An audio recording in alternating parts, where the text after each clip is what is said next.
In this video, we will discuss one of the important topic of the class 9 science, that is gravitation chapter, weight of an object on the moon surface. ठीक है.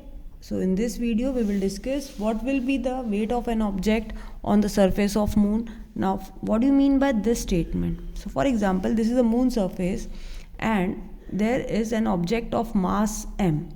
So what will be the weight of this object? So this statement refer to the by what gravitational force the moon will be attract this object, that will be its weight. So we can say the weight of an object on moon is the force with which moon is attracting this object towards itself. ठीक है. Again I am repeating, what do you mean by the weight of an object on the surface of moon? It is the gravitational force of moon. It is the gravitational force of moon which is acting on this object. So now just for example, when we just write the weight term here on the earth, it is mass into acceleration, that is acceleration due to gravity, m into g. Now if we considered weight on earth, so this relation will become mass into acceleration due to gravity on earth. And in the previous class we have already derived that acceleration due to gravity is gravitational constant m r square, mass of earth re, which means gravity, that is acceleration due to gravity, is independent for any mass. It will remain same for any kind of mass, whether it is a 10 kg, 20 kg, 30 kg, it is a constant value. ठीक है. तो अब GE की value होती है capital G ME RE square. अब इस value को मैं इस रिलेशन में पुट करूँगी.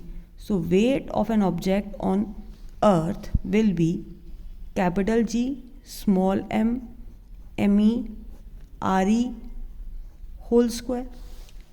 ठीक है. अब अगर हम इसी टर्म को लें कि मून पे वेट कितना होगा, तो यही टर्म के सबस्क्रिप्ट चेंज हो जाएंगे. Weight of moon is equal to mass. Actually में मास क्या है, ये क्वांटिटी है, तो वो चेंज नहीं होगी. ठीक है. जो क्वांटिटी अर्थ पे है वही क्वांटिटी मून पे रहेगी, पर उस पर ग्रेविटेशनल फोर्स चेंज हो जाएगी, क्योंकि अर्थ पे जो एक्सेलरेशन ड्यू टू ग्रेविटी था उसको हम GE बोलेंगे, और जो मून पे एक्सेलरेशन ड्यू टू ग्रेविटी है उसको हम GM बोलेंगे. जबकि ये M दोनों जगह क्वांटिटी चेंज नहीं हुई है, उसमें जितना मैटर अर्थ पे था उतना ही मून पे है, पर उसका वेट चेंज हो गया है. ठीक है. तो अब हम ये फाइंड आउट करेंगे कि कैसे कितना वेट उसका चेंज हुआ. ठीक है. सो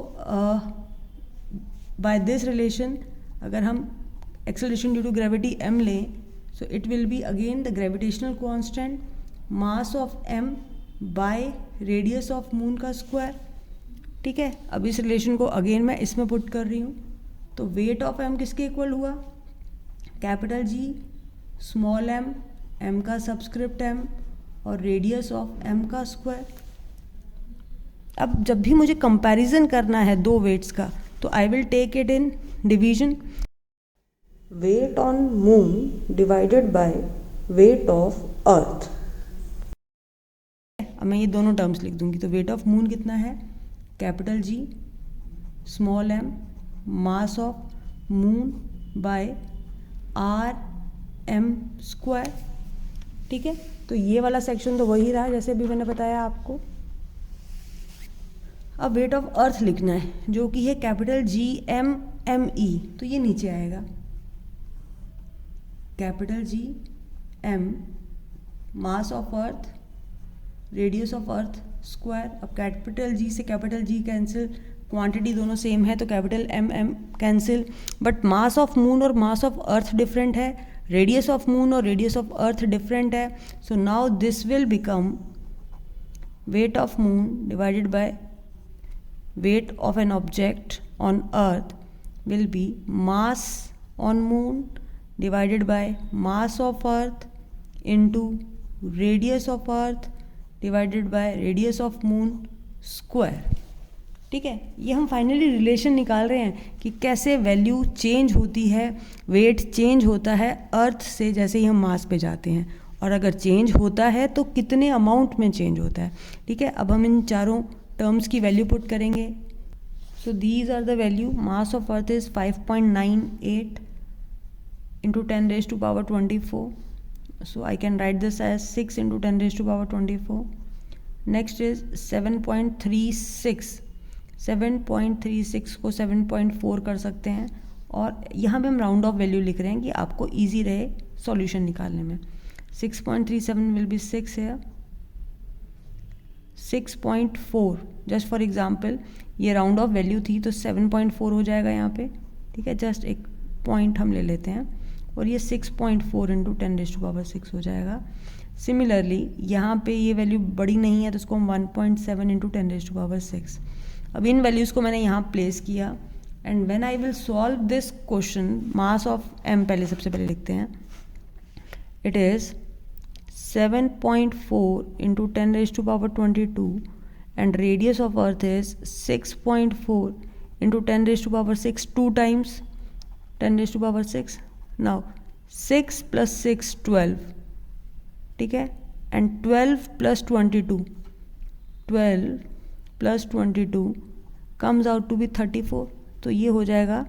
अब मैं अभी नीचे वाली टर्म नहीं लिख रही हूँ, बट अगेन आपको बता रही हूँ, this will be 7.4 into 6.4 into 6.4 into 10 raised to power 34 divided by, अब नीचे की टर्म पे आ जाते हैं। मास ऑफ अर्थ है 6 इंटू 10 रेज़ टू पावर 24, और उसकी रेडियस ऑफ मून है 1.7 इंटू 10 रेज़ टू पावर 6, तो 1.7 into 10 raise to power 12. So again 24 plus 12 comes out to be 36, 10 raised to power 36, और ये आ जाएगा 6 इंटू 1.7 इंटू 1.7. ठीक है, अब ये कटा तो यहाँ पे आ जाएगा 10 रेज़ टू पावर -2. ठीक है, जब हम इस पूरे इक्वेशन को यहाँ पे सॉल्व करेंगे, 7.4 into 6.4 into 6.4, so here answer comes out to be 0.165, which is also, अगर हम इसको 1 की टर्म में लें, it is 1/6. तो हम ये कह सकते हैं that weight of moon divided by weight of object is 1/6, और we can say moon पे कोई भी ऑब्जेक्ट जो अर्थ पे जिसका वेट WE था, वो मून पे 1/6 ऑफ WE बन जाएगा। तो इसका मतलब है अगर कोई ऑब्जेक्ट 60 kg का है अर्थ पे, तो वो मून पे कितने kg का हो जाएगा? 1/6 ऑफ 60 विल बी 10 kg. तो ये एक जर्नल 1 स्टेप, ये ठीक है। डेरिवेशन अब जैसे MCQ पैटर्न है तो डेरिवेशन नहीं पूछी जाएगी, बट यू मस्ट नो कि कैसे हमने ये 1/6 रिलेशन आया कैसे। तो जब आप इतना लंबा प्रोसेस करने वाले हैं, आपको ईजिली याद रहेगा that wait of an object on earth is on moon is 1/6 that of earth.